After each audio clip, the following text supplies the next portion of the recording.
Hello students, class शुरू हो गई है और हम उम्मीद करते हैं कि जल्दी बच्चे क्लास ज्वाइन करेंगे। और जैसा आप पता है, चित्राली गुप्ता क्लास में आ चुकी हैं, मानसी क्लास ज्वाइन कर चुकी हैं और बाकी बच्चे भी काफ़ी एक्टिव जल्दी क्लास ज्वाइन कर लेंगे।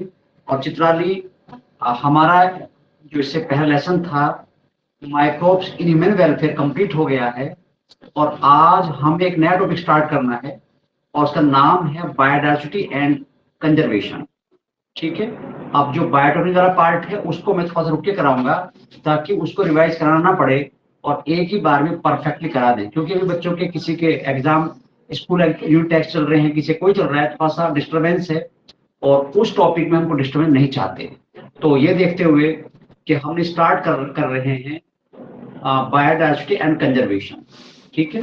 और इसके बाद हमारे 3 लेसन बचते हैं पूरे सिलेबस में, वो भी जल्दी हो जाएंगे। तो अब आपका काम बढ़ता जा रहा है, मेरा काम घटता जा रहा है, आपका बढ़ता जा रहा है। और यही होता है कि शुरुआत में टीचर काम ज्यादा होता है, बच्चे कम होता है, तो जैसे आगे बढ़ते हैं बच्चे का काम बढ़ता जाता है, टीचर का घटता जाता है। ठीक है। तो हम सिलेबस कंप्लीट करने की तरफ बढ़ रहे हैं और फिर रिवाइज भी, रिवीजन भी करेंगे। पर कोशिश कीजिए रिवीजन की जरूरत ना पड़े, क्योंकि आपके पास रिकॉर्डिंग लेक्चर भी है, सब कुछ है। तो आपको बहुत समझदारी के साथ चीजों को लेकर चलना है। चलिए बच्चों, शुरू करते हैं बायोडाइवर्सिटी एंड कंजर्वेशन। अब देखिए, आप अपने आसपास जब भी घर से बाहर निकलते हो या इवन अपने घर में भी आप देखते हो बहुत सारे के आपने प्लांट लगाए हुए हैं। आपके घर में रैट भी कई बार आ जाता है, कैट भी कई बार आ जाती है, बहुत सारी बर्ड्स आप अपने घर छत पे इधर आते जाते देखते हो। यानी लाइफ की डिफरेंट फॉर्म हम देखते हैं, लाइफ की डिफरेंट फॉर्म देखते हैं। और वही तो बायोडाइवर्सिटी है, different form of life on the earth called biodiversity. जो आप ये अलग तक लाइफ देख रहे हो, ये इसका प्लांट है, ये उसका प्लांट है, ये एनिमल है, वो एनिमल है, तो सब में लाइफ तो है लेकिन सब एग्जैक्ट सिमिलर नहीं है। और उनको हम मिला के बोलते हैं बायोडाइवर्सिटी। तो बिल्कुल सिंपल डेफिनेशन दिख रहा हूँ, different form of life on the earth called biodiversity. तो आप यहां शुरू कर देंगे बच्चों, different form of life on earth क्या कहलाएगी? Called biodiversity, diversity. ठीक है बच्चों, तो मानसिक क्लियर हो गया कि बायोडाइवर्सिटी क्या है। इस अर्थ पर जो लाइफ के डिफरेंट फॉर्म है उन्हें हम बायोडाइवर्सिटी बोलते हैं। इसकी एक डेफिनेशन और है, और क्या कर सकते हैं हम, जो एक और टेक्निकल डेफिनेशन वो भी लिख रहा हूं मैं आपको, totality of genes. Totality of genes, totality of jeans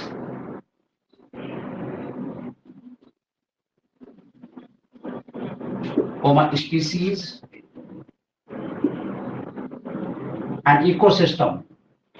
and ecosystem called biodiversity, diversity. एक डेफिनेशन ये भी हो सकती है, सिंपल तो बिल्कुल ये समझने के लिए कि इस अर्थ पर लाइफ के डिफरेंट फॉर्म है चित्राली, उन सबको मिला के हम बायोडाइवर्सिटी बोलते हैं। या टोटलिटी ऑफ जीन, जितने जीन सबको मिला दें, जितने इसमें सबको ऐड कर दें, जितने इक्वेशन सबको ऐड कर दें, उन सबको मिला के हम बोलते हैं बायोडाइवर्सिटी।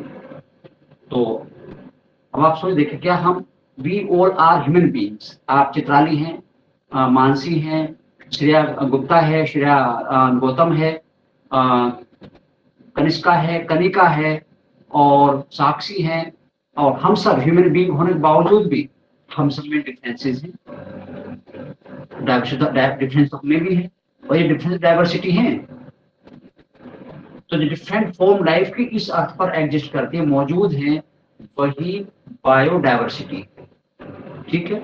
अब जो बायोडाइवर्सिटी है इसको हम क्या कह सकते हैं? बायोडाइवर्सिटी वर्सिटी known as नेचर्स ट्रेजर, खजाना है प्रकृति, नेचर्स ट्रेजर, नेचर्स ट्रेजर है ये। और genetic library of nature, genetic library of nature. तो जो बायोडायवर्सिटी है इसको हम प्रकृति खजाना बोल सकते हैं, प्रकृति ने डेवलप किया है, जैसा लाइफ बना रखी है और ये उसकी जेनेटिक लाइब्रेरी है नेचर की। तो हम इस तरह से भी डिफाइन कर सकते हैं बायोडायवर्सिटी को। हम बायोडायवर्सिटी के लिए नेचर्स ट्रेजर और genetic library of nature term भी यूज कर सकते हैं या करते हैं, तो ये हम पता चल गया। अब देखिए जो बायोडायवर्सिटी है इसमें एवरी लाइफ इंक्लूड, हर लाइफ इंक्लूड होती है, चाहे वो एनिमल हो, प्लांट हो, माइक्रोब्स हो, जिसमें भी लाइफ है that is the part of biodiversity. तो इन बायोडायवर्सिटी क्या क्या इंक्लूड करेंगे हम बच्चों? बायोडायवर्सिटी टोटल प्लांट्स, जितने प्लांट्स हैं, प्लांट्स, एनिमल्स एंड माइक्रोब्स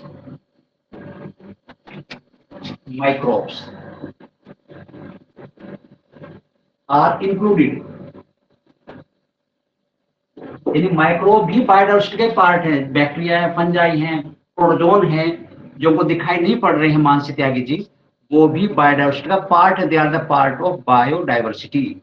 ठीक है, तो मानसी जी, हमने अजय सिरोही, हमने नया टॉपिक स्टार्ट किया है और बीच में जो इम्पोर्टेंट पार्ट समझने को वैसे रोका है कि कई बच्चों के एग्जाम चल रहे हैं और सब बच्चों को यही एडवाइस था कि ऐसा टॉपिक स्टार्ट किया जिसमें हमें ज्यादा प्रॉब्लम ना आए, क्योंकि बायोडायवर्सिटी में किसी क्लास को मिस नहीं होने दूंगा, सब बच्चों को क्लास में प्रेजेंट होना पड़ेगा, क्योंकि वो बिल्कुल मैथमेटिक्स ऑफ बायोलॉजी है और I will try to make you complete biologist.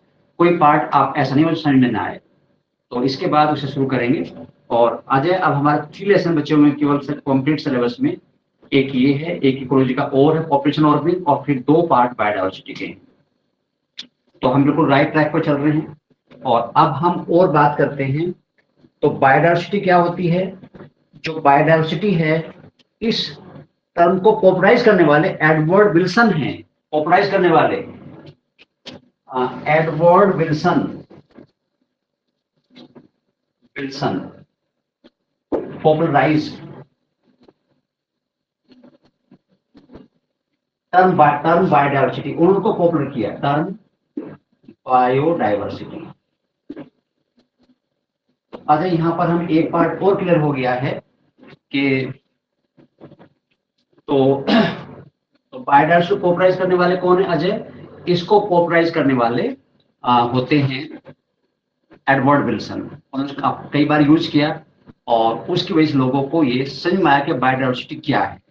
तो ये सब डेटा हैं और हम भी जानते हैं कि जो बायोडायवर्सिटी को लोगों तक पहुंचाने के लिए, उसमें इंटरेस्ट डेवलप करने के लिए 29 दिसंबर 29 दिसंबर is celebrated as World Biodiversity Day. World Biodiversity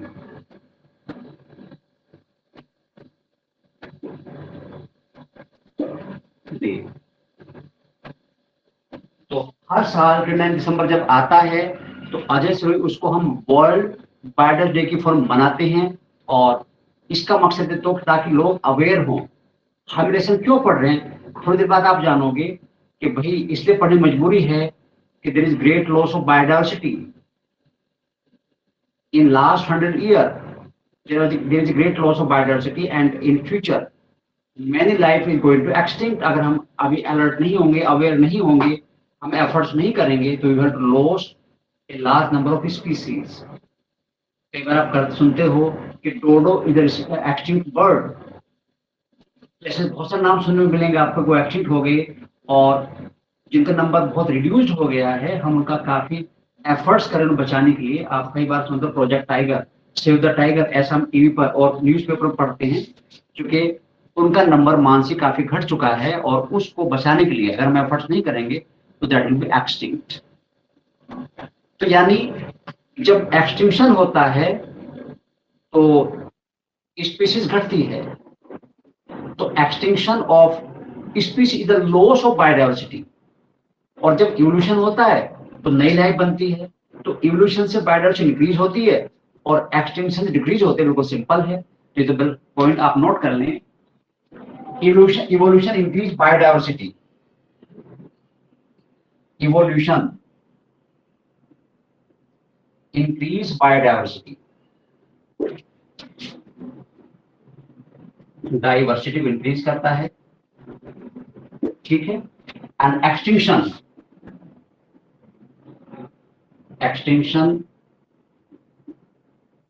decrease biodiversity.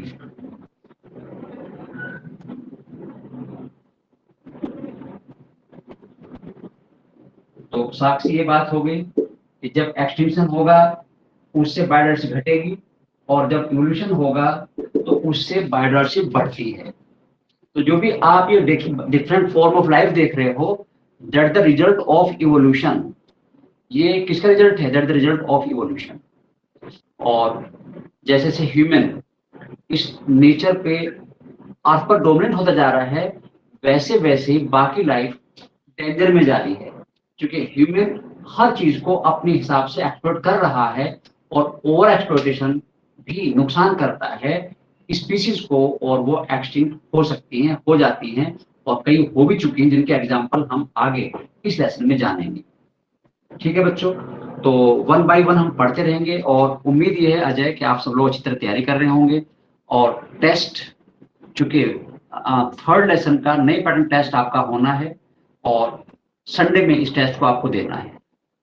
Third lesson में ह्यूमन रिप्रोडक्शन टेस्ट आपको संडे में देना है, और बिल्कुल वही 60 क्वेश्चंस होंगे, 50 करने हैं, 3 पार्ट में पेपर होगा, और वो आप जानते हो, पहले आप टेस्ट दे चुके हो, और उसके मार्क्स बाकी सब बच्चों को मैं भेज चुका हूं, पर चूंकि आपका मैं स्लिप कर गया तो आपके मार्क्स में अभी ग्रुप पे डाल दूंगा, और बाकी बच्चों को हम कॉपी दे चुके हैं। तो संडे में सब बच्चे तैयार रहें टेस्ट के लिए। नए पैटर्न का जो टेस्ट है संडे में होगा, और टाइम रहेगा 9 बजे, 9 से 10 आपको टेस्ट करना है। अब आगे बात करते हैं बच्चों। अब जो बायोडाइवर्सिटी है वो 3 तरह की है, और ये 3 तरह बायोडाइवर्सिटी बताने वाले एडवर्ड विल्सन ही हैं। एडवर्ड विल्सन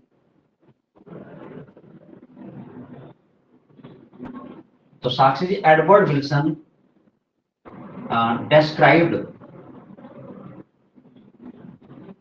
described 3 types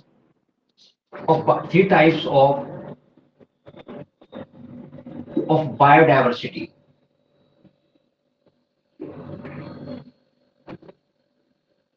उन्होंने बायोडाइवर्सिटी 3 टाइप डिस्क्राइब किए हैं, कि जो बायो 3 तरह की होती है। ये डिस्क्राइब करने वाले कौन हैं? ये भी एडवर्ड विल्सन है, और उन्हीं के एफर्ट से बायोडाइवर्सिटी वर्ड दुनिया में पॉपुलर हुआ है। और ये बहुत पुरानी बात नहीं है, 1982 में उन्होंने इस वर्ड को पॉपुलराइज किया। ठीक है, तो आप ये भी जान सकते हो। तो एडवर्ड विल्सन नाम ये कहीं पर लिखा हुआ है कि Edward Wilson give the term biodiversity. उन्होंने बायोडाइवर्सिटी वर्ड नहीं दिया था, उन्होंने उसको पॉपुलराइज किया, अपनी बुक में यूज किया, और उनके यूज करने के बाद लोगों ने इस वर्ड को काफी उनके लिए फैमिलियर हो गया, उनकी ये मेमोरी में चला गया। अब हम बात करें 3 तरह की बायोडाइवर्सिटी कौन कौन सी है। तो हम किसकी बात करेंगे? अब हम बात करेंगे टाइप्स ऑफ 3 तरह डाइवर्सिटी। पहली डाइवर्सिटी कौन सी, उसके बारे में जानेंगे। अच्छा लेसन है, इंफॉर्मेटिव है, आसान है, लेकिन इंपॉर्टेंट इसलिए है कि इससे नीट में भी, बोर्ड में भी काफी क्वेश्चंस आते हैं।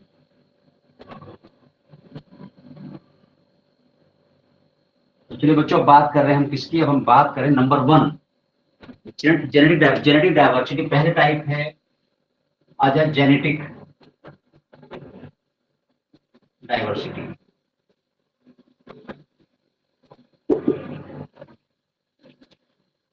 जेनेटिक डाइवर्सिटी है, ठीक है। मंडे में मेरा पेपर है, ओके। तो अजय सिरोही, और भी अच्छी बात है, आपका प्रैक्टिस वाइज हो जाएगी, कुछ अच्छे क्वेश्चन आपको मिल जाएंगे। और जिन बच्चों टेस्ट हो रहे हैं, जो टेस्ट हम लिया था 2 उनके कई क्वेश्चन उसमें से आ रहे हैं, क्योंकि अच्छे क्वेश्चन तो कम ही बनते हैं। तो आप चिंता नहीं करें, आपको फायदा होगा, क्योंकि बायो के पेपर है, बायो का टेस्ट है, दैट्स गुड। एक आपका ट्रायल हो जाएगा, मेन मैच से पहले आपका फ्रेंडली मैच हो जाएगा। आपको देना है, जो तैयार तो आप कर ही रहे हो। अब वापस आओ और बात करेंगे चित्राली, जेंडर डाइवर्सिटी क्या है, जेनेटिक डाइवर्सिटी क्या है। अब जैसे मैंने बात की थी, अजय सिरोही हैं और इसमें और बहुत सारे लड़के हैं, सबके नाम हैं, सब इंसान भी हैं, सबकी अपनी पहचान है, क्योंकि उन सब में डिफरेंसेस हैं। After being human being they have many differences, और यही डिफरेंस तो जेनेटिक डाइवर्सिटी कहलाती है। The differences among the member of same species, जो एक स्पीसीज है उसके मेंबर में डिफरेंस होते हैं, वही जेनेटिक डाइवर्सिटी कहलाती है। तो बिल्कुल सिंपल हो गया।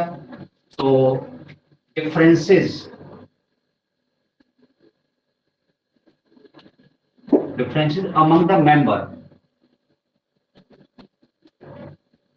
among the members of same species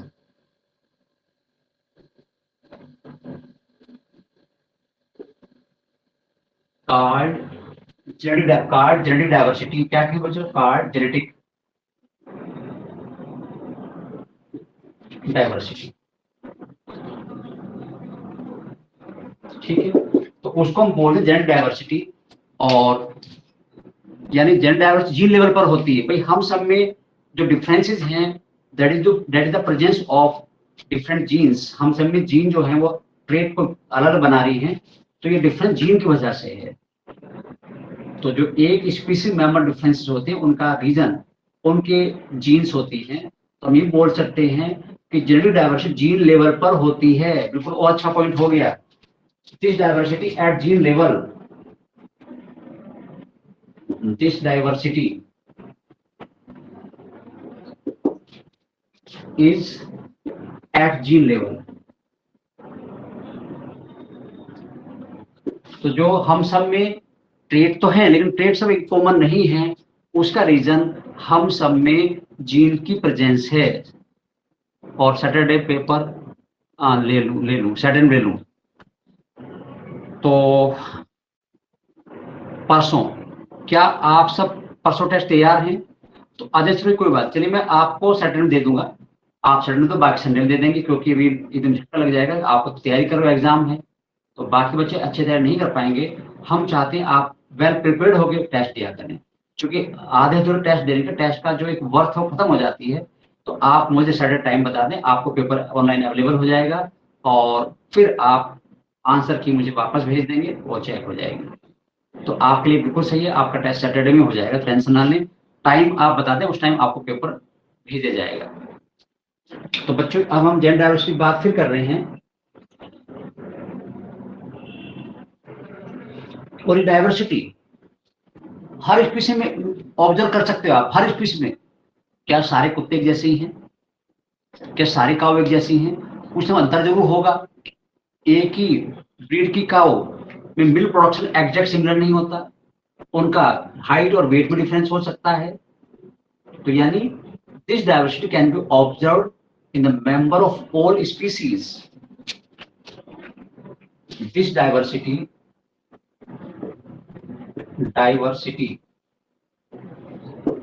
can be observe,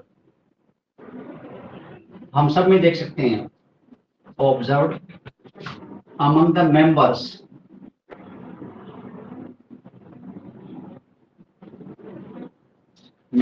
of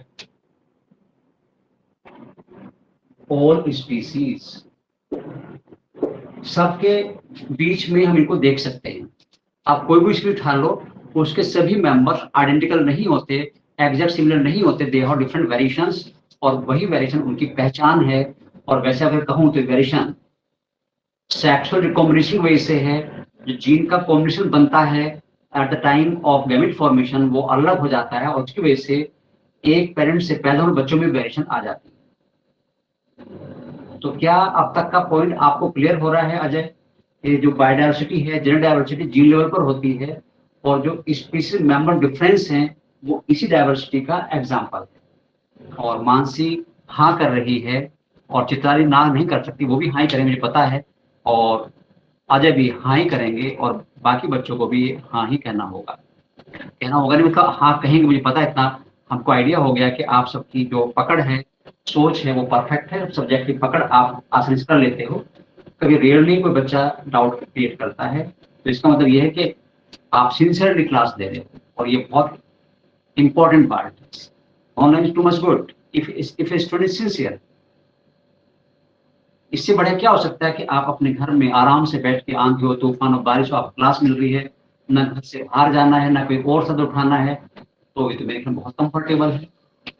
बस it has need of sincerity. जैसे आप स्कूल क्लास में आप होते हो, टीचर होता है, घर के कोई मेंबर नहीं होता, ये आपका होना चाहिए घर का। जो आप जिस टाइम क्लास ले रहे हो, उस टाइम घर में भले ही बैठे हो, पर घर से आपके कनेक्शन उस टाइम कटे हुए होने चाहिए। ये नहीं कि अभी मम्मी बुलाएंगे, पापा आएंगे, वो जाएंगे, उससे आपका मतलब नहीं है। आप माने स्कूल की क्लास चल रही है, कोचिंग क्लास चल रही है, तो देखिए कितना अच्छा लगता है।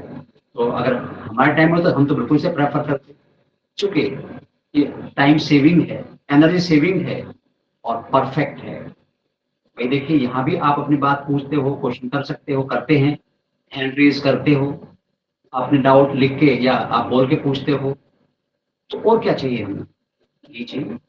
और इवन आप अपनी क्लास लैपटॉप पे भी ले सकते हो, कुछ बच्चे ले भी रहे हैं लैपटॉप पे, अपनी एलडी पे ले सकते हैं। तो बिल्कुल ऐसा लगता है जैसे क्लास भी चलो मास्टर जी घर भी आ गए हो। As I think it is too much comfortable, तो इसका आपको पूरा बेनिफिट लें।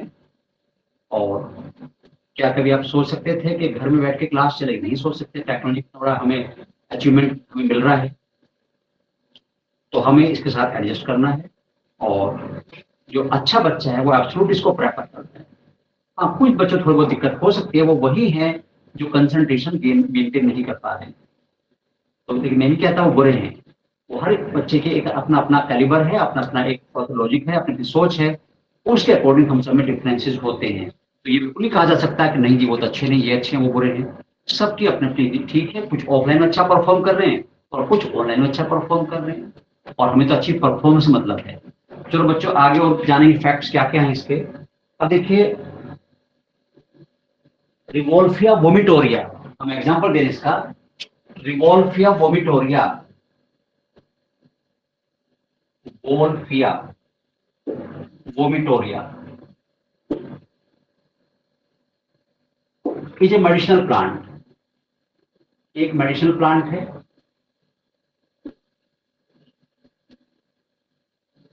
बच्चों क्या है, ये एक मेडिसिनल प्लांट है, और ये प्लांट हिमालयन रीजन मिलता है। कहाँ मिलता है? हिमालयन रीजन में। और this plant is distributed in Himalayan region. This plant कहां पर मिलेगा? Is distributed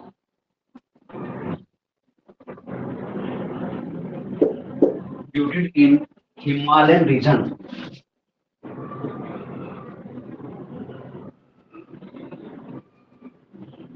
reason. अब जो इस प्लांट, अब ड्रग की हमने बात की, दवाई ड्रग की बात की, और ड्रग्स तो आप अच्छी तरह पढ़ चुके हो, और ये भी आपके दिमाग में पहले ड्रग के नाम सुन रहे हो, ड्रग, पर आप जान चुके drug are the part of treatment. और वो एब्यूज अगर हो जाए, ड्रग एब्यूज हो जाए, तब वो हार्मफुल है। लेकिन आप लोग डॉक्टर बनोगे तो आपके तो ड्रग्स का बड़ा रोल रहेगा, तो आपको तो उनका यूज करके ट्रीटमेंट करना होगा पेशेंट्स का। तो हम यही कहते हैं, ड्रगिस्ट लिखा होता है मेडिकल स्टोर पे केमिस्ट ड्रगिस्ट, क्योंकि वो एक प्रेस्क्राइब्ड फॉर्म में ट्रीटमेंट का पार्ट है, और वो डॉक्टर पर्ची लिखेगा तो आप खरीदोगे, आपको फायदा होगा। इन हिमालय रीजन, अब इस from the root of this plant, root of this plant, तो अवनी इस प्लांट की रूट से क्या होता है? रूट एक्टिव रेसरपाइन, ये ड्रग का नाम रेसरपाइन ड्रग इज ऑप्टेन। ये ड्रग मिलती है, रेसरपाइन ड्रग इज ऑप्टेन, ये इस प्लांट की रूट से मिलती है। तो ड्रग का नाम क्या है? ड्रग का नाम रेसरपाइन ड्रग है। और जो ये ड्रग है, it shows variation in concentration potency. अब ध्यान सुना, अब वेरिएशन बात, अब वेरिएशन तरफ जा रहा हूं। It shows variation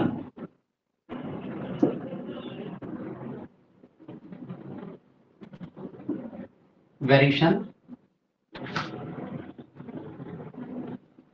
in concentration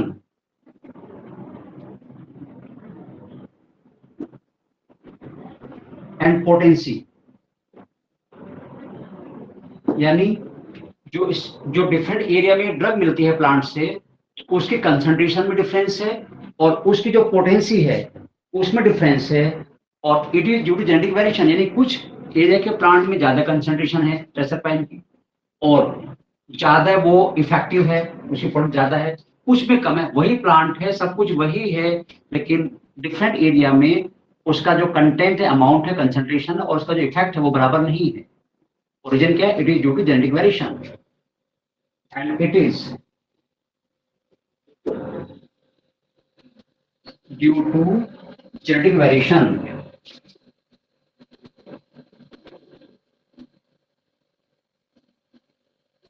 बच्चों किस वजह से ये जेनेटिक वेरिएशन की वजह से ऐसा होता है। और हम ये भी जानते हैं कि जो प्लांट की वैरायटी है, variety is a part of species, यानी a plant species has so many variety, that is due to genetic diversity। तो जो जेनेटिक डाइवर्सिटी के मेंबर्स हैं उनके बीच रिप्रोडक्शन तो हो जाएगा, स्पीसीज एक ही है। एनिमल में डिफरेंट ब्रीड्स हैं, वो भी इसका एग्जांपल है। माइक्रोब्स में डिफरेंट स्ट्रेन है, वो भी इसका एग्जांपल है। तो दो तीन एग्जांपल और लिखेंगे ताकि बिल्कुल क्लियर हो जाए। तो अब मैं क्या लिखूंगा? Plant variety of a species, variety of a species also exhibit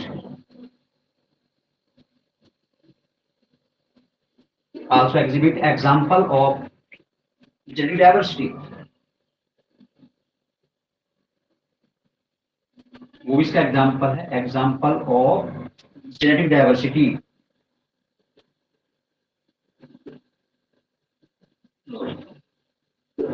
तो जो इस वैरायटी है, आपने तो गेहूं की वैरायटी है, ये उसकी वैरायटी है, ये पोटैटो वैरायटीज हैं, तो वो सब इसी का एग्जाम्पल है। और अगर हम बात करें इंडिया में सबसे ज्यादा वैरायटी राइस की है, about 50,000 variety of rice are found in India. और हर वैरायटी का अपना अरोमा है, अपनी खुशबू है, अपना टेक्सचर है, तो अलग है। तो as there are 50,000 variety of rice in India, there are 50,000 variety of rice in India, rice in India, variety of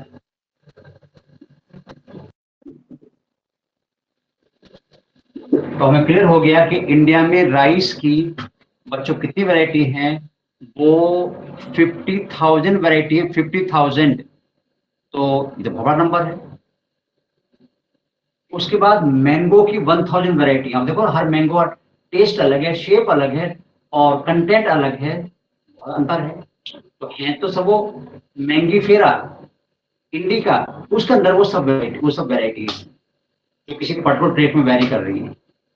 तो there are 10,000 variety of mango, 10,000 varieties of mango.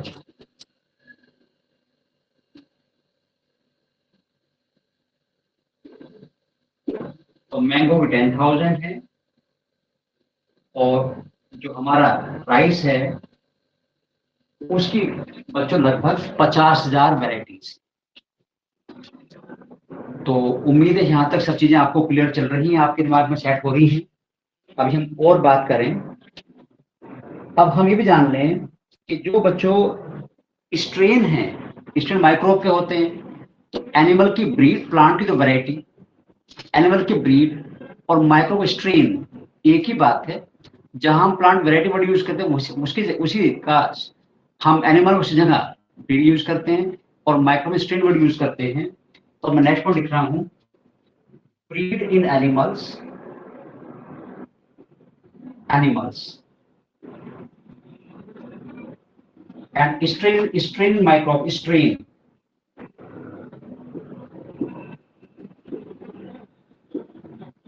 in microbes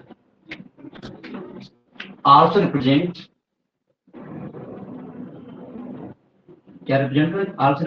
two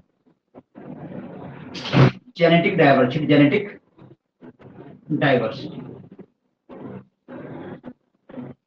तो इतने सारे example हमारे सामने genetic diversity के आगे। शुरुआत हमने अपने से की थी कि all human beings have some differences, और ये डिफरेंस जीन लेवल पे हैं, जीन की वजह से हैं, और यही डिफरेंसेस जेनेटिक डाइवर्सिटी को रिप्रेजेंट करते हैं। तो नंबर 1 हमारी होगी जेनेटिक डाइवर्सिटी। और अब हम नंबर 2 की बात करेंगे, जो हमें एडवर्ड विल्सन ने बताई। नंबर 2 वो है स्पीसीज डाइवर्सिटी। नंबर 2 क्या बात करें बच्चों? नंबर 2 हम बात करेंगे स्पीसीज डाइवर्सिटी की। ठीक है, तो हम नंबर 2 की तरफ जा रहे हैं, जिसका नाम है स्पीसीज डाइवर्सिटी।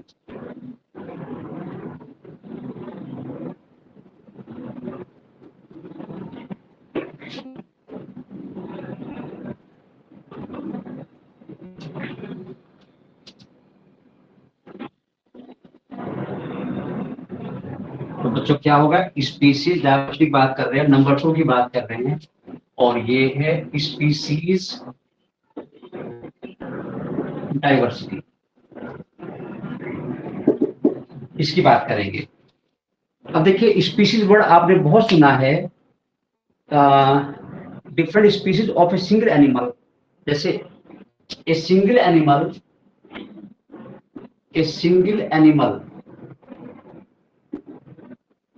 एज फ्रॉग, मैं मान लो as frog,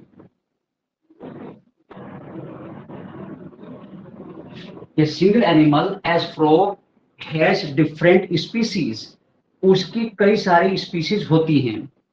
has different species,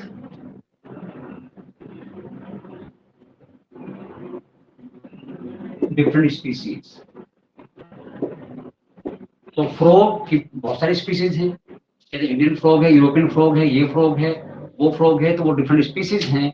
और हम सब जानते हैं जो स्पीसीज है उसकी एग्जैक्ट डेफिनेशन क्या है, तो इंटरब्रीडिंग मेंबर फॉर्म स्पीसीज। हालांकि एग्जैक्ट परफेक्ट डेफिनेशन नहीं है, और अकॉर्डिंग टू मायर, जो उसने कहा था कि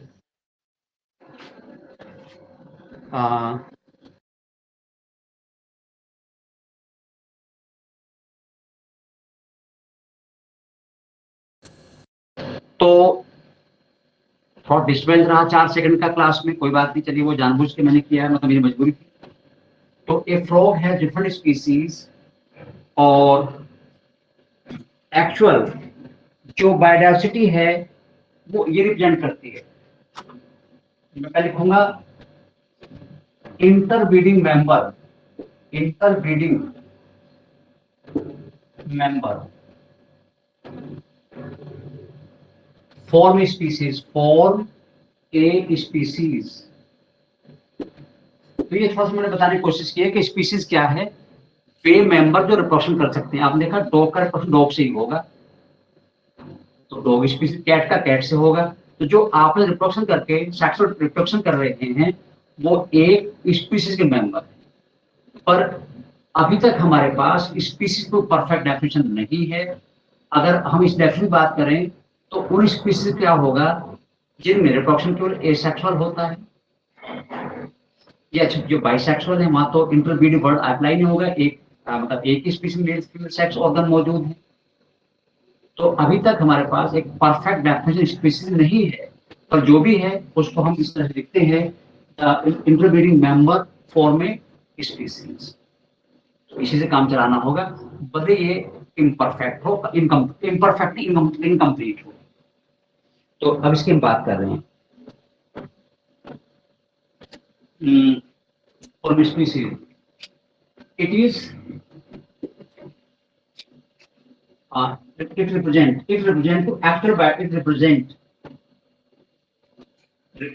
to actual biodiversity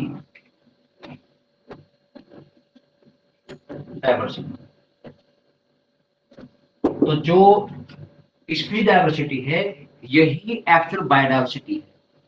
और हम स्पीसीज को जो बायोडायवर्सिटी यूनिट मान सकते हैं, स्पीसीज में काउंट,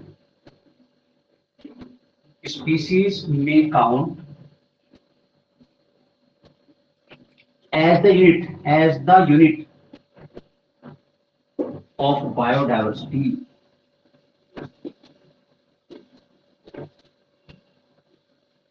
ठीक है, तो हम स्पीसीज को जो बायोडायवर्सिटी यूनिट मान सकते हैं, काउंट कर सकते हैं, क्योंकि ये एग्जैक्ट बायोडायवर्सिटी रिप्रेजेंट करती है। ठीक है मानसी, तो अब देखिए स्पीसीज तो बहुत सारी हैं, और अगर मैं बात करूं तो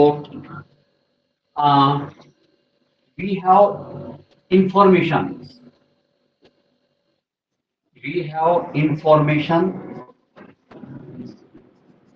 about 1.7 to 1.8 million स्पीसीज। अभी हमारे पास 17 से 18 लाख स्पीसीज रिकॉर्ड, हमारे पास पूरा रिकॉर्ड है। हम टैक्सोनॉमिकली उन सब को रिप्रेजेंट कर चुके हैं। तो ये तो हमारी बात है जो हम जानते हैं, लेकिन जो नेचुरलिस्ट हैं वो कहते हैं कि अभी हम सभी स्पीसीज नहीं जानते जो इस अर्थ पर मौजूद हैं। Most of naturalist have predicted that there are 20 lakhs to 50 lakhs species on the earth। और रॉबर्ट मैंने तो कहा है कि इस अर्थ पर लगभग 70 लाख स्पीसीज होंगी। यानी अभी हमें बहुत स्पीसीज को डिस्कवर करना है। यानी ये तो फैक्ट है कि अभी तक हम कंप्लीट स्पीसीज नहीं जान पाए हैं, क्योंकि हर जगह हम नहीं पहुंच पाए हैं, पर फिर भी अभी तक की जो हमारे पास डेटा है, इंफॉर्मेशन है, वो 17 से 18 लाख स्पीसीज का है। तो ये डेटा आपको याद रखना है, 11th की किताब में लिखा हुआ है। और अब हम ये भी बात करेंगे कि जो इंडिया है, इंडिया में वेस्टर्न घाट पर ईस्टर्न घाट के मुकाबले एम्फिबियन स्पीसीज ज्यादा हैं। In India, in comparison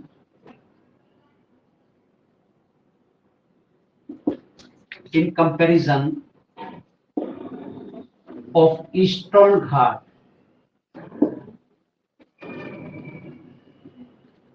there are more species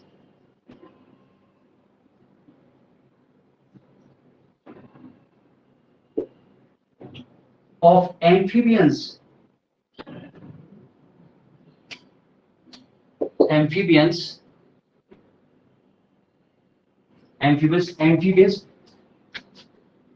at Eastern Ghat।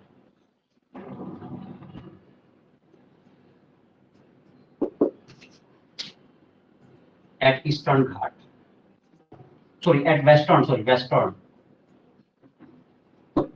Eastern मुकाबले वेस्टर्न घाट पर ज्यादा स्पीसीज हैं एट वेस्टर्न घाट। तो हमें एक पॉइंट और मिल गया है कि ईस्टर्न घाट पर एम्फीबियन स्पीसीज कम है और वेस्टर्न घाट पर ज्यादा है। अभी तो हो सकता है, देखिए जो डिस्ट्रीब्यूशन ऑफ स्पीसीज है वो कई फैक्टर डिपेंड करता है। उसमें क्लाइमेट है, और क्लाइमेट टेम्परेचर, रेनफॉल है, वेजिटेशन है, और इकोलॉजिकल इंटरेक्शंस हैं, बायोलॉजिकल इंटरेक्शंस हैं। ये सब फैक्टर मिलकर डिसाइड करते हैं कि कौन सी स्पीसीज कहाँ पर अपनी लाइफ लीड कर सकती है। क्योंकि सब जगह ये फैक्टर सिमिलर नहीं है, इसे सब जगह सेम स्पीसीज अवेलेबल नहीं मिलती है। तो अब चलिए, तो ये तो एम्फीबियन की बात होगी, वेस्टर्न घाट पर ज्यादा है, ईस्टर्न घाट पर कम है। और हमें भी जानते हैं कि इस अर्थ पर जो अभी हम पता है 20,000 स्पीसीज ऑफ आंट्स हैं, 20,000 चींटियों की। There are 20,000 species of ants। चींटियों की लगभग 20,000 स्पीसीज हैं। और आपको सरप्राइज होगा, जो बीटल हैं, जो बीटल्स हैं, उनके 3 लाख स्पीसीज हैं। And about 3 lakh species of beetles. एक जीरो देख लेना, कि बायो के हैं तो मैथ की लाखों करोड़ों बात में थोड़ा डर सा लग जाता है ना, इतने हम एक्सपर्ट नहीं होते। अगर कोई है ना 2 to the 4 और कहते हैं 2 to the 4, तो हम कहें रुक जाओ भाई, देख लें, जब मोबाइल देख लें। तो we have lack of confidence in mathematics, क्योंकि हमको इतना पाला नहीं पड़ा। और पाला एक बड़ा रीजन ये भी रहा बायो लेने का सब ज्यादातर बच्चों का कि वो फिजिक्स और मैथ थोड़ा सा, मतलब मैथ बेसिकली जब 11th में आते हैं मैथ से डर के बायो तरफ आते हैं। हाँ, कुछ का जेन्युइन इंटरेस्ट होता है कि भाई मुझे तो बायो में इंटरेस्ट है, मुझे डॉक्टर बनना है या मुझे बायो को ही पढ़ना है। तो about 3 lakh species of beetles. तो बीटल बहुत से सब ज्यादा जीव हैं, आपको पता है कि लगभग आर्थ्रोपोड्स हैं ये दोनों। 81% life on the earth, animal life on the earth is arthropod, वो सब आर्थ्रोपोड हैं। और आर्थ्रोपोड 70% लाइफ इंसेक्ट्स हैं। तो थोड़ा साम्राज्य इस अर्थ पर आर्थ्रोपोड्स का है, एनिमल की फॉर्म में। ठीक है, तो ये हम डेटा दे रहे हैं आपको नोट भी करना है। 3 लाख स्पीसीज बीटल्स की हैं और 20,000 स्पीसीज फिशेस की हैं। 20,000 स्पीसीज ऑफ फिश, तो 28,000 species of fish and 20,000 species of orchid, species of orchid। ये हमें पता है, ये हम इनको जानते हैं, कितनी स्पीसीज हम अच्छी तरह से, हमारे पास सबका इनका रिकॉर्ड है।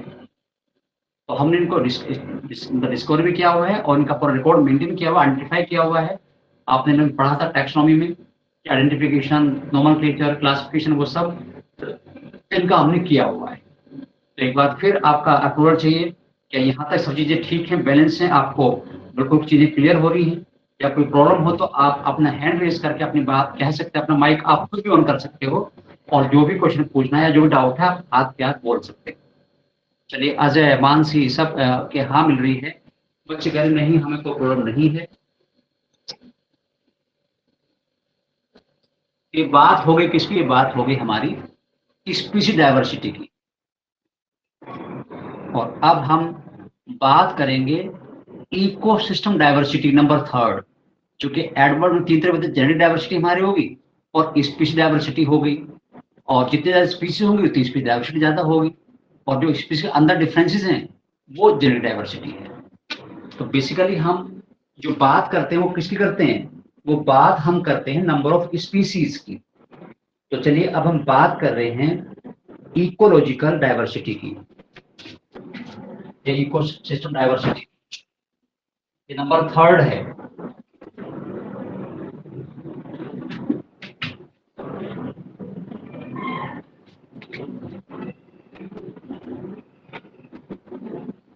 तो अब बात होगी इकोसिस्टम डाइवर्सिटी की। ये इकोलॉजिकल नंबर 3 है, इकोलॉजिकल, मानसिक क्या है, डाइवर्सिटी। ठीक है, तो ये डाइवर्सिटी कौन सी है? देखिए, वो डाइवर्सिटी जो इकोसिस्टम लेवल पर होती है, the diversity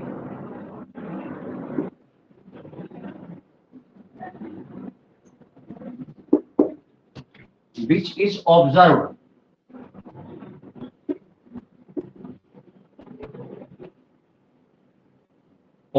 at ecosystem level,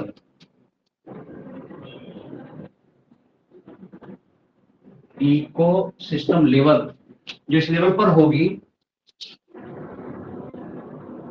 called ecological diversity, उसको हम कहेंगे इकोलॉजिकल डाइवर्सिटी। आप जानते हो there are so many ecosystem on the earth. शुरुआत हम करें, पॉन्ड इकोसिस्टम है, रिवर इकोसिस्टम है, हम फॉरेस्ट इकोसिस्टम बात करें, कोरल रीफ इकोसिस्टम बात कर सकते हैं, हम सबसे बड़ा मैरीन इकोसिस्टम बात कर सकते हैं, डेजर्ट की बात कर सकते हैं। सब इकोसिस्टम है। क्या इन सभी को सेम स्पीशीज मिलती है, सेम लाइफ मिलती है? नहीं मिलती, अंतर होता है।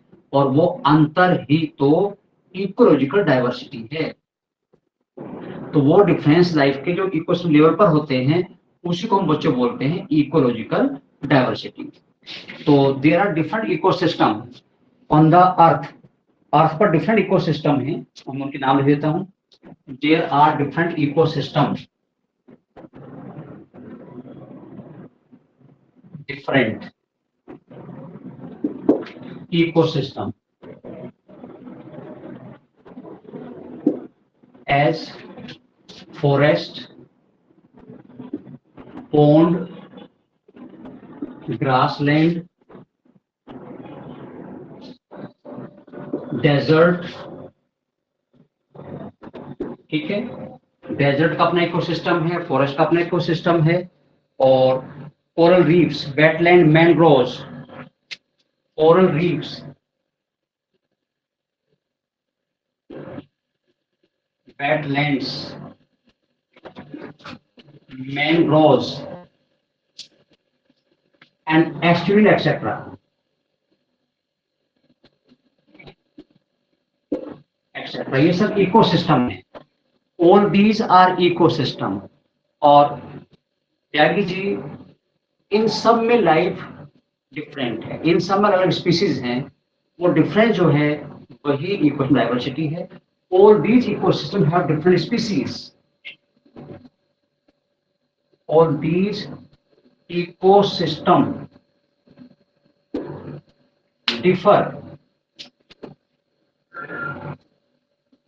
differ in their species composition।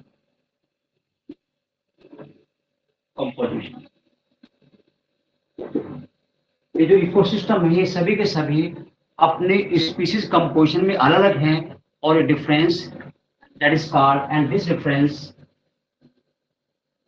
जो डिफरेंस है, this difference is, and this difference is ecological diversity।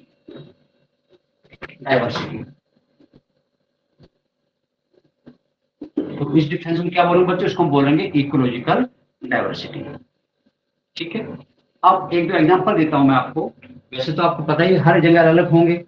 अब देखिए, जो इंडिया में जो डाइवर्सिटी, इकोसिस्टम डाइवर्सिटी है, वो इसके नेबरिंग कंट्री के मुकाबले ज्यादा है। Is ecosystem diversity in India, ecosystem diversity in India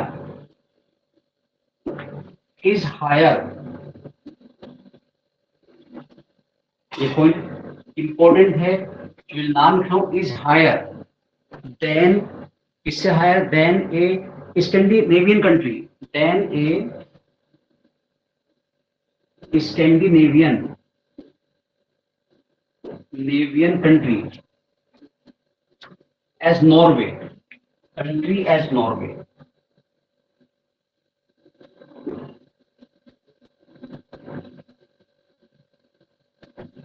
जो नॉर्वे के इकोसिस्टम है, और वही इकोसिस्टम मैंने फॉरेस्ट, वहां का फॉरेस्ट हमारा, वेटलैंड वहां का वेटलैंड हमारा, तो यानी हमारे इकोसिस्टम में ज्यादा स्पीसीज हैं in comparison Scandinavian country, Norway के मुकाबले ज्यादा है। और ये डिफरेंस क्लाइमेट की वजह से होता है, डिफरेंस ड्यू टू क्लाइमेट।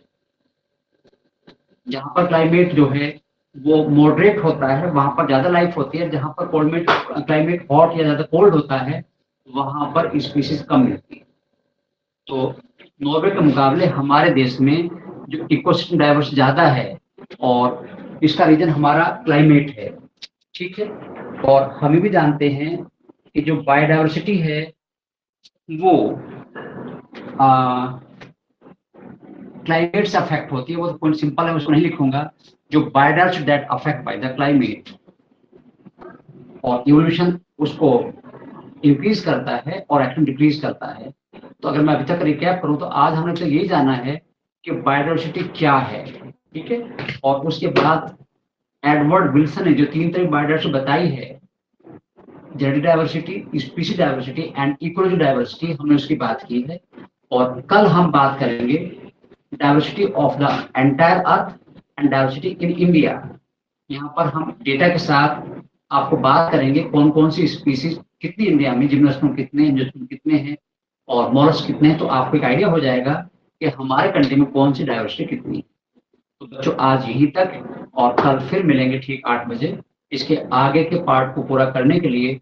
और इस उम्मीद के साथ कि इसी बीच आज आप इसे लर्न करेंगे, एक बार पढ़ेंगे तो आपको याद हो जाए। अभी कोई ऐसा फैक्ट नहीं आया, हाँ कुछ डेटा जरूर है जो स्पीसीज के, जैसे फिश के 28,000 स्पीसीज हैं, बीटल 3 लाख स्पीसीज हैं, और के 20,000 स्पीसीज हैं। तो ये आपको याद करना है।